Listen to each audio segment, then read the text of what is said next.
दुर्गायै नमः। नवदुर्गा की जय हो। आज हम यहाँ पर श्री दुर्गा सप्तशती का चौथे अध्याय का पाठ करेंगे। 3 अध्याय हम पढ़ चुके हैं। नवरात्रों में श्री दुर्गा सप्तशती को पढ़ने से माँ का आशीर्वाद मिलता है। चौथा अध्याय आरंभ। इंद्र आदि देवताओं द्वारा देवी की स्तुति। तीसरे अध्याय में हमने पढ़ा था महिषासुर का वध किया था माँ ने, और उसके बाद इंद्र आदि देवताओं के द्वारा देवी की स्तुति ध्यान।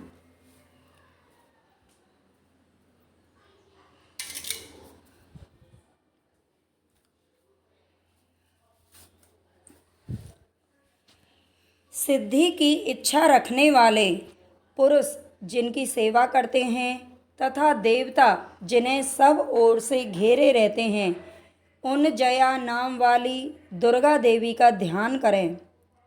उनके श्री अंगों की आभा काल के मेघ के समान श्याम है। वे अपने कटाक्षों से शत्रु समूह को भय प्रदान करती हैं। उनके मस्तक पर आबद्ध चंद्रमा की रेखा शोभा पाती है। वे अपने हाथों में शंख, चक्र, कृपान और त्रिशूल धारण करती हैं। उनके 3 नेत्र हैं। वे सिंह के कंधे पर बैठी हुई हैं और अपने तेज से तीनों लोकों को परिपूर्ण कर रही हैं। ऋषि कहते हैं, अत्यंत पराक्रमी दुरात्मा महिषासुर तथा उसकी दैत्य सेना के देवी के हाथ से मारे जाने पर इंद्र आदि देवता प्रणाम के लिए गर्दन तथा कंधे झुकाकर उन भगवती दुर्गा का उत्तम वचनों द्वारा स्तुति करने लगे। उस समय उनके सुंदर अंगों में अत्यंत हर्ष के कारण रोमांच हो आया था।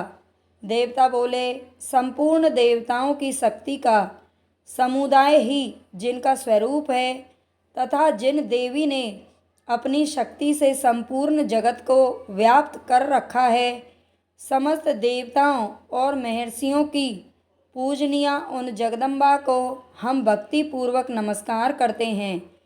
वे हम लोगों का कल्याण करें।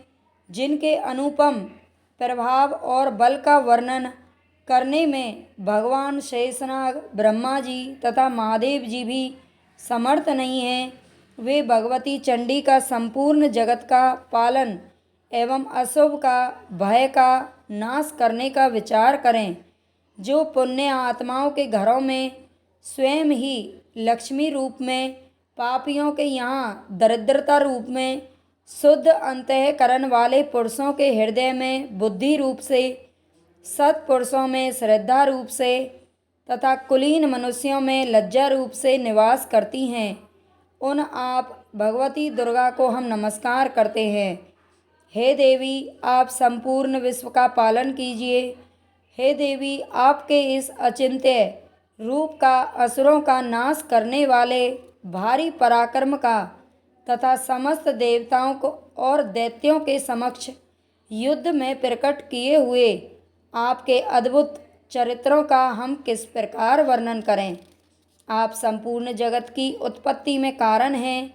आप में सत्वगुण, रजोगुण और तमोगुण ये तीनों गुण मौजूद हैं, तो भी दोषों के साथ आपका संसर्ग नहीं जान पड़ता। भगवान विष्णु और महादेव जी आदि देवता भी आपका पार नहीं पा सकते। आप ही सबका आश्रय हैं।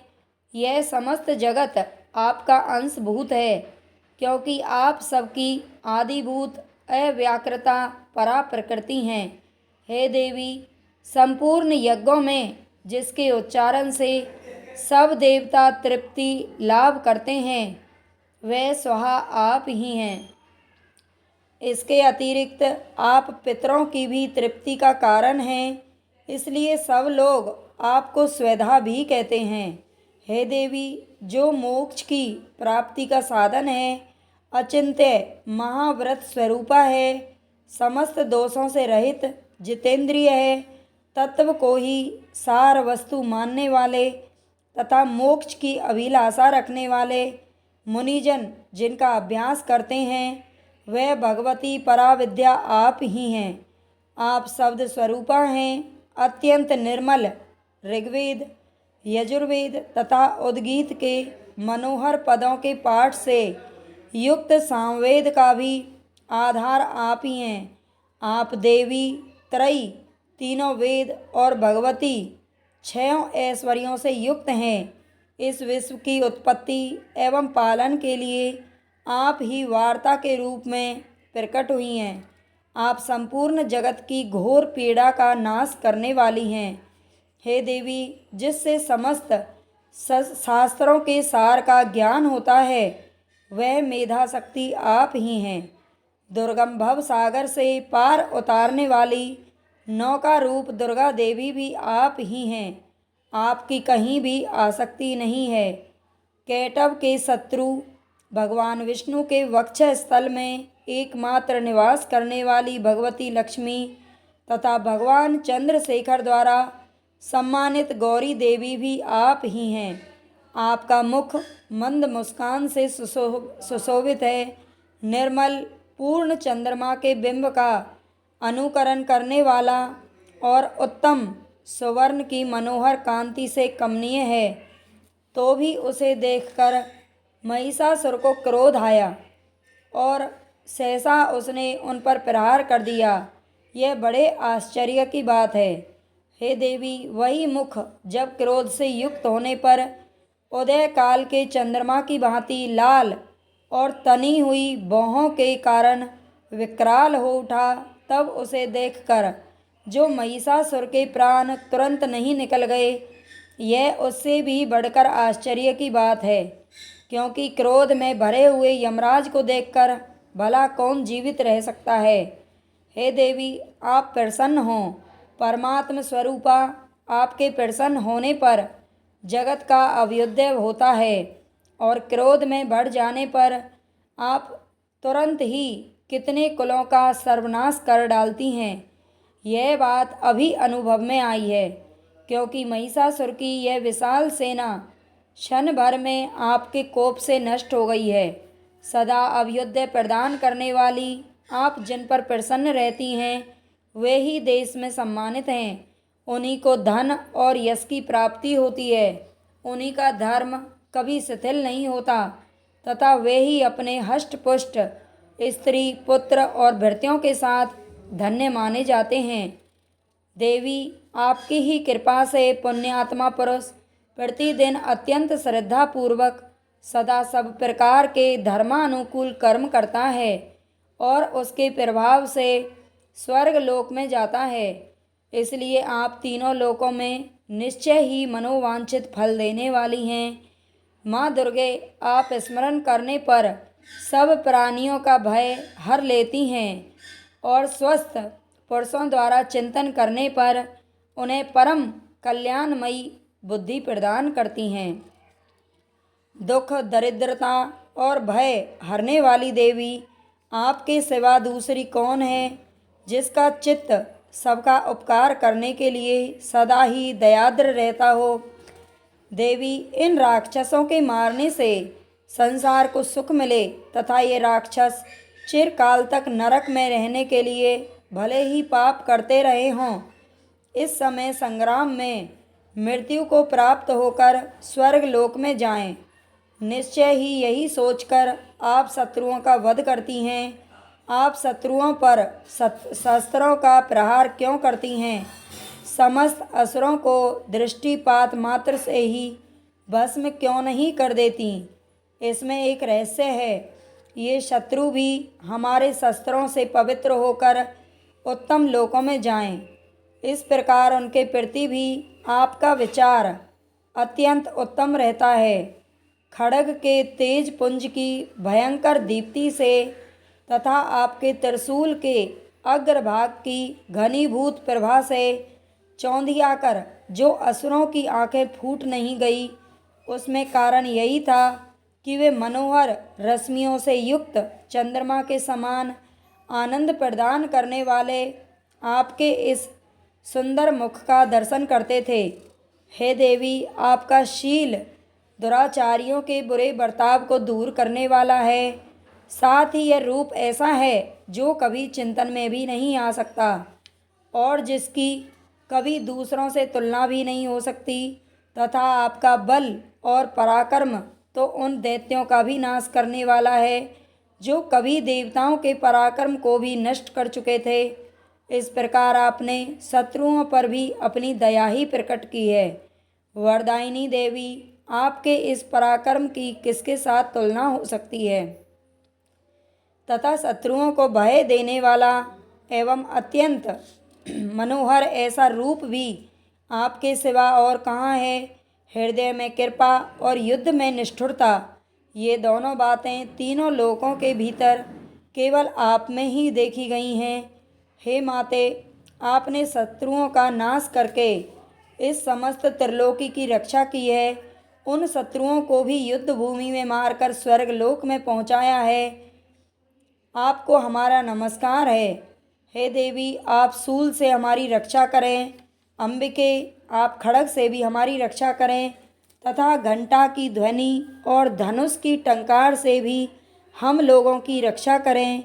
चंडिके, पूर्व, पश्चिम और दक्षिण दिशा में आप हमारी रक्षा करें। हे ईश्वरी, अपने त्रिशूल को घुमाकर आप उत्तर दिशा में भी हमारी रक्षा करें। तीनों लोकों में आपके जो परम सुंदर एवं अत्यंत भयंकर रूप विचरते रहते हैं, उनके द्वारा भी आप हमारी तथा इस भूलोक की रक्षा करें। अंबिके, आपके कर पल्लवों में शोभा पाने वाले खड्ग, शूल और गदा आदि जो जो अस्त्र हों, उन सब के द्वारा आप सब ओर से हम लोगों की रक्षा करें। ऋषि कहते हैं, इस प्रकार जब देवताओं ने जगत माता दुर्गा की स्तुति की और नंदन वन के दिव्य पुष्पों एवं गंध चंदन आदि के द्वारा उनका पूजन किया, फिर सबने मिलकर जब भक्ति पूर्वक दिव्य धूपों की सुगंध निवेदन की, तब देवी ने प्रसन्न वदन होकर प्रणाम करते हुए सब देवताओं से कहा। देवी बोली, देवताओं, तुम सब लोग मुझसे जिस वस्तु की अभिलाषा रखते हो उसे मांग लो। देवता बोले, भगवती ने हमारी सब इच्छा पूर्ण कर दी, अब कुछ भी बाकी नहीं है, क्योंकि हमारा यह शत्रु महिषासुर मारा गया। माहेश्वरी, इतने पर भी यदि आप हमें और कुछ वर देना चाहती हैं तो हम जब जब आपका स्मरण करें तब तब आप दर्शन देकर हम लोगों के महान संकट दूर कर दिया करें तथा प्रसन्न मुखी अंबिके, जो मनुष्य इन स्तोत्रों द्वारा आपकी स्तुति करे, उसे वित्त, समृद्धि और वैभव देने के साथ ही उसकी धन और स्त्री आदि संपत्ति को भी बढ़ाने के लिए आप सदा हम पर प्रसन्न रहें। ऋषि कहते हैं, हे राजन, देवताओं ने जब अपने तथा जगत के कल्याण के लिए भद्रकाली देवी को इस प्रकार प्रसन्न किया, तब वे तथास्तु कहकर वहीं अंतर्धान हो गई। भूपाल, इस प्रकार पूर्व काल में तीनों लोकों का हित चाहने वाली देवी जिस प्रकार देवताओं के शरीरों से प्रकट हुई थी, वह सब कथा मैंने कह सुनाई। अब पुनः देवताओं का उपकार करने वाली वे देवी दुष्ट दैत्यों तथा शुंभ निशुंभ का वध करने एवं सब लोकों की रक्षा करने के लिए गौरी देवी के शरीर से जिस प्रकार प्रकट हुई थी, वह सब प्रसंग मेरे मुँह से सुनो। मैं उसका तुमसे यथावत वर्णन करता हूँ। इस प्रकार श्री मार्कंडेय पुराण में सावर्णिक मनवंतर की कथा के अंतर्गत देवी महात्म्य शक्रादि स्तुति नामक चौथा अध्याय पूरा हुआ। ओम दुम दुर्गायै नमः।